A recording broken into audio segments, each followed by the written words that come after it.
Le bac n'a plus aucune valeur aujourd'hui. Alors pour ceux qui en doutent encore, le bac, il sert plus à rien en fait. C'est juste ton ticket d'entrée pour l'université. Ce que tu vas apprendre à l'université n'a rien à voir avec.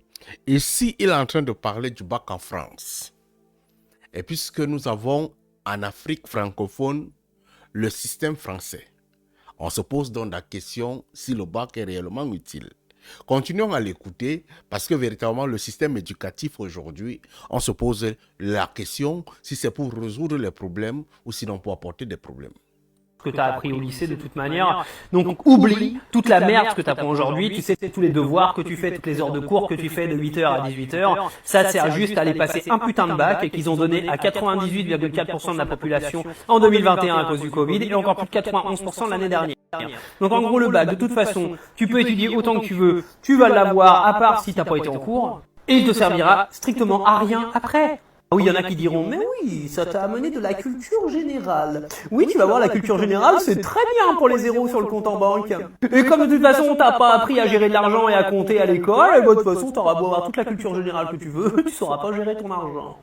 Alors oui, la question se pose aujourd'hui, pourquoi continuer à valoriser autant le bac? Vous savez que si tu le donnes directement à la fin des études, c'est 1,5 milliard d'économies pour l'État.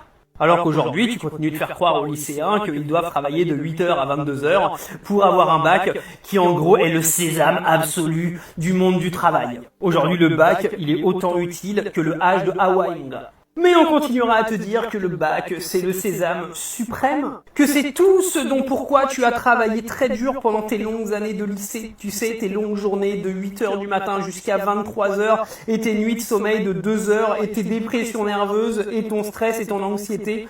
Tout ça pour un diplôme qu'on va te donner. Tout ça pour un diplôme qui ne va strictement rien t'apporter sur le plan intellectuel pour l'université. Vraiment rien, je te rassure. Attention, là, il y a les bons élèves qui vont venir m'insulter dans les commentaires. Je vous vois venir. Attention, attention. Enfin bref, une réforme du bac, ce serait très bien, parce que t'as juste à réformer ton putain de bac et tu vas réformer ton lycée en mettant moins d'heures, en laissant les gens respirer. Avant de continuer, constatons qu'il parle du bac et il y a l'enseignement technique qu'on est en train de montrer en image à côté.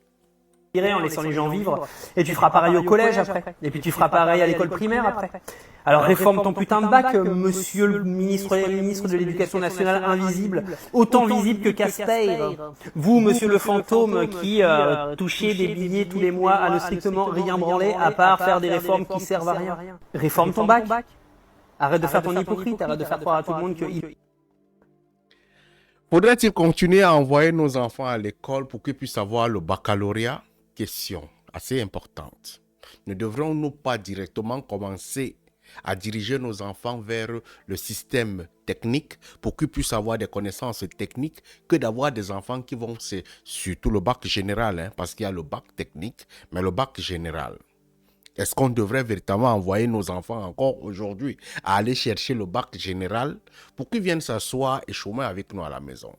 La question à se poser, si aujourd'hui on se réveille très tôt et qu'on commence à envoyer nos enfants vers des enseignements techniques, l'artisanat, est-ce qu'on ne pourrait pas facilement se développer et ne pas avoir et réduire le chômage?